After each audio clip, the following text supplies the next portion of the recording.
भूतग्रामः स एवायम् भूत्वा भूत्वा प्रलीयते रात्र्यागमेव च पार्थ प्रभवत्यः रागमे।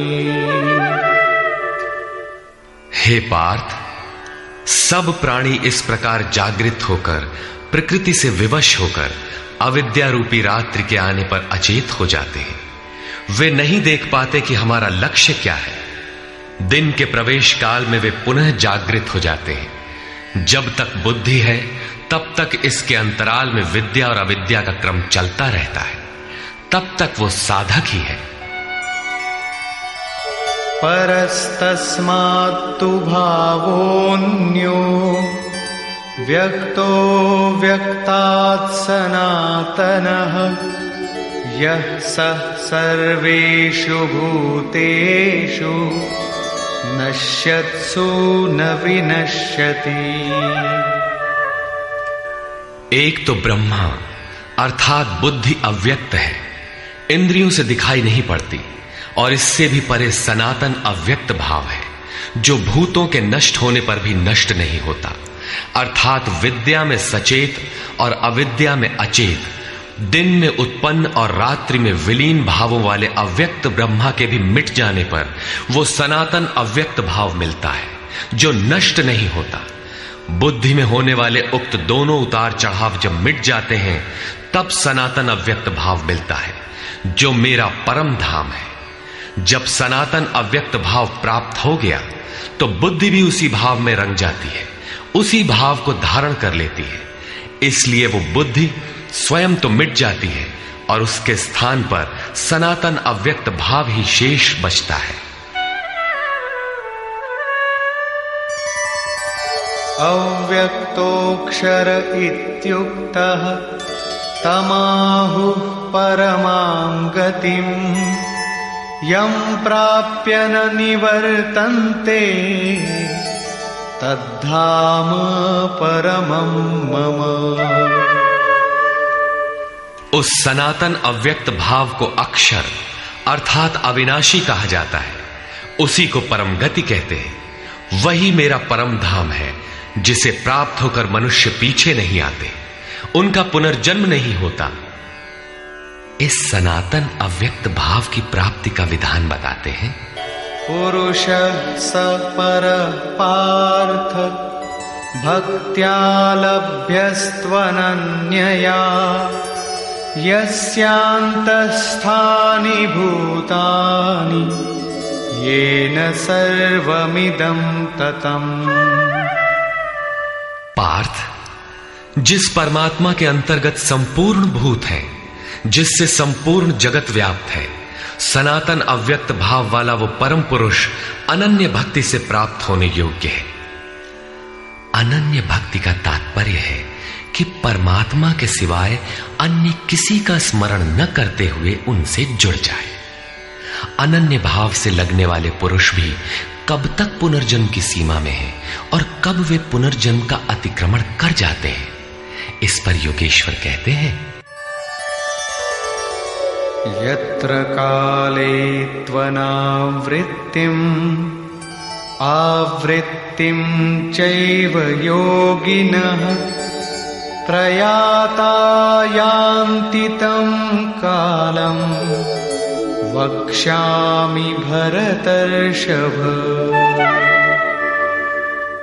हे अर्जुन, जिस काल में शरीर त्याग कर गए हुए योगी जन पुनर्जन्म को नहीं पाते और जिस काल में शरीर त्यागने पर पुनर्जन्म पाते हैं, मैं अब उस काल का वर्णन करता हूं।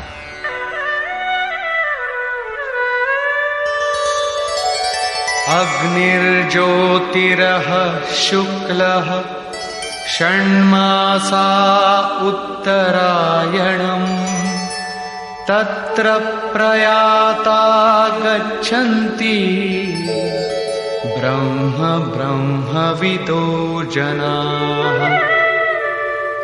शरीर संबंध का त्याग करते समय जिसके समक्ष ज्योतिर्मय अग्नि जल रहा हो, दिन का प्रकाश फैला हो, सूर्य चमक रहा हो, शुक्ल पक्ष का चंद्र बढ़ रहा हो, उत्तरायण का निरभ्र और सुंदर आकाश हो, उस काल में प्रयाण करने वाले ब्रह्मवेत्ता योगी जन ब्रह्म को प्राप्त होते हैं। अग्नि ब्रह्म तेज का प्रतीक है, दिन विद्या का प्रकाश है, शुक्ल पक्ष निर्मलता का द्योतक है। विवेक, वैराग्य, शम, दम, तेज और प्रज्ञा ये षडैश्वर्य ही षण्मास है। ऊर्ध्व रेता स्थिति ही उत्तरायण है। प्रकृति से सर्वथा परे इस अवस्था में जाने वाले ब्रह्मवेत्ता योगी जन ब्रह्म को प्राप्त होते हैं। उनका पुनर्जन्म नहीं होता, किंतु अनन्य चित्त से लगे हुए योगी जन यदि इस आलोक को प्राप्त नहीं कर पाए, जिनकी साधना अभी पूर्ण नहीं, उनका क्या होता है? इस पर कहते हैं, धूमो रात्रिस्तथा कृष्णः षण्मासा दक्षिणायनम् तत्र चान्द्रमसं ज्योतिः योगी प्राप्य निवर्तते। जिसके प्रयाण काल में धुआं फैल रहा हो, योगाग्नि हो, अग्नि यज्ञ प्रक्रिया में पाए जाने वाले अग्नि का स्वरूप है, किंतु धुएं से आच्छादित हो, अविद्या की रात्रि हो, अंधेरा हो, कृष्ण पक्ष का चंद्रमा क्षीण हो रहा हो, कालिमा का बाहुल्य हो, षड विकारों अर्थात काम, क्रोध, लोभ, मोह, मद और मत्सर से युक्त दक्षिणायन अर्थात बहिर्मुखी हो, जो परमात्मा के प्रवेश से अभी बाहर है, उस योगी को पुनः जन्म लेना पड़ता है। तो क्या शरीर के साथ उस योगी की साधना नष्ट हो जाती है? इस पर योगेश्वर श्री कृष्ण कहते हैं, शुक्ल कृष्णे गति हेते जगतः शाश्वते मते एकया यात्यनावृत्तिम् अन्यया वर्तते पुनः। उपर्युक्त शुक्ल और कृष्ण दोनों प्रकार की गतियां जगत में शाश्वत हैं, अर्थात साधन का कभी विनाश नहीं होता। एक अर्थात शुक्ल अवस्था में प्रयाण करने वाला पीछे न आने वाली परम गति को प्राप्त होता है, और दूसरी अवस्था में जिसमें क्षीण प्रकाश तथा अभी कालिमा है, ऐसी अवस्था को गया हुआ पीछे लौटता है, जन्म लेता है। जब तक पूर्ण प्रकाश नहीं मिलता तब तक उसे भजन करना है। प्रश्न पूर्ण हुआ। अब इसके लिए साधन पर पुनः बल देते हैं।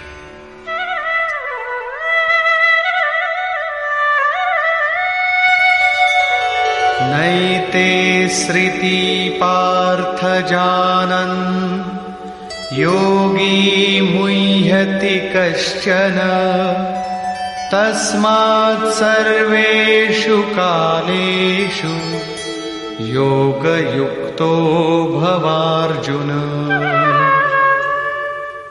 हे पार्थ, इस प्रकार इन मार्गों को जानकर कोई भी योगी मोहित नहीं होता। वो जानता है कि पूर्ण प्रकाश पा लेने पर ब्रह्म को प्राप्त होगा और क्षीण प्रकाश रहने पर भी पुनर्जन्म में साधन का नाश नहीं होता। दोनों गतियां शाश्वत हैं। अतः अर्जुन, तो सब काल में योग से युक्त हो, अर्थात निरंतर साधन कर।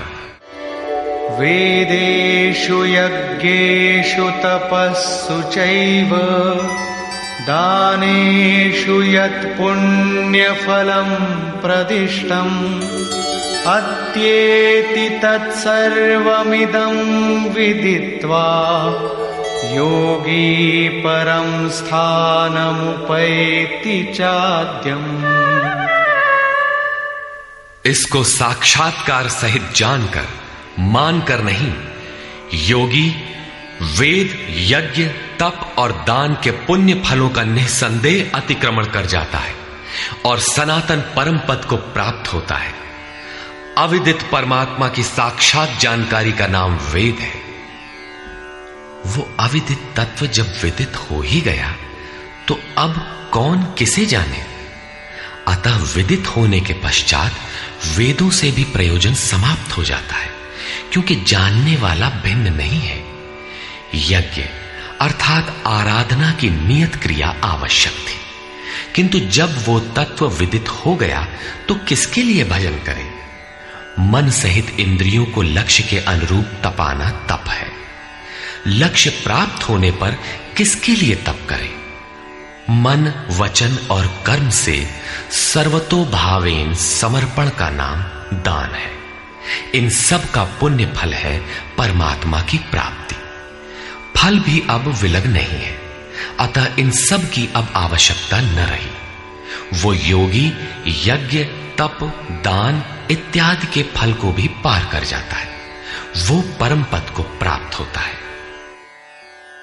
निष्कर्ष, इस अध्याय में 5 प्रमुख बिंदुओं पर विचार किया गया, जिनमें सर्वप्रथम अध्याय 7 के अंत में योगेश्वर श्री कृष्ण द्वारा बीजारोपित प्रश्नों को स्पष्ट समझाने की जिज्ञासा से इस अध्याय के आरंभ में अर्जुन ने 7 प्रश्न किए कि भगवान, जिसे आपने कहा वह ब्रह्म क्या है, वह अध्यात्म क्या है, वह संपूर्ण कर्म क्या है, अधिदैव, अधिभूत और अधियज्ञ क्या है, और अंतकाल में आप किस प्रकार जानने में आते हैं कि कभी विस्मृत नहीं होते। योगेश्वर श्री कृष्ण ने बताया कि जिसका विनाश नहीं होता वही पर ब्रह्म है। स्वयं की उपलब्धि वाला परम भाव ही अध्यात्म है, जिससे जीव माया के आधिपत्य से निकलकर आत्मा के आधिपत्य में हो जाता है, वही अध्यात्म है। और भूतों के वे भाव जो शुभ अथवा अशुभ संस्कारों को उत्पन्न करते हैं, उन भावों का रुक जाना, विसर्ग, मिट जाना ही कर्म की संपूर्णता है। इसके आगे कर्म करने की आवश्यकता नहीं रह जाती। अतः कर्म कोई ऐसी वस्तु है जो संस्कारों के उद्गम को ही मिटा देता है। इसी प्रकार क्षर भाव अधिभूत हैं, अर्थात नष्ट होने वाले ही भूतों को उत्पन्न करने में माध्यम है। वे ही भूतों के अधिष्ठाता हैं। परम पुरुष ही अधिदैव है, उसमें दैवी संपद विलीन होती है। इस शरीर में अधियज्ञ मैं ही हूं, अर्थात जिसमें यज्ञ विलय होते हैं वह मैं हूं। यज्ञ का अधिष्ठाता हूं, वह मेरे स्वरूप को ही प्राप्त होता है, अर्थात श्री कृष्ण एक योगी थे। अधियज्ञ कोई ऐसा पुरुष है जो इस शरीर में रहता है, बाहर नहीं। अंतिम प्रश्न कि अंत समय में आप किस प्रकार जानने में आते हैं। उन्होंने बताया कि जो मेरा निरंतर स्मरण करते हैं, मेरे सिवाय किसी दूसरे विषय वस्तु का चिंतन नहीं आने देते और ऐसा करते हुए शरीर का संबंध त्याग देते हैं, वे मेरे साक्षात स्वरूप को प्राप्त होते हैं, जिसे अंत में ही वही प्राप्त रहता है। शरीर की मृत्यु के साथ यह उपलब्धि होती हो ऐसी बात नहीं है। मरने पर ही मिलता तो श्री कृष्ण पूर्ण न होते। अनेक जन्मों में चलकर पाने वाला ज्ञानी उनका स्वरूप न होता।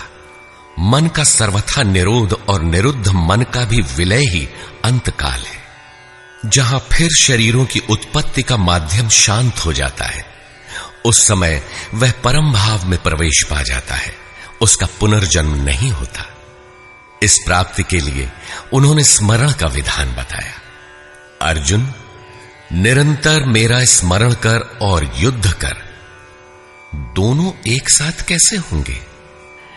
कदाचित ऐसा हो कि जय गोपाल हे कृष्ण कहते रहें, लाठी भी चलाते रहें। स्मरण का स्वरूप स्पष्ट किया कि योग धारणा में स्थिर रहते हुए मेरे सिवाय अन्य किसी भी वस्तु का स्मरण न करते हुए निरंतर स्मरण कर। जब स्मरण इतना सूक्ष्म है तो युद्ध कौन करेगा?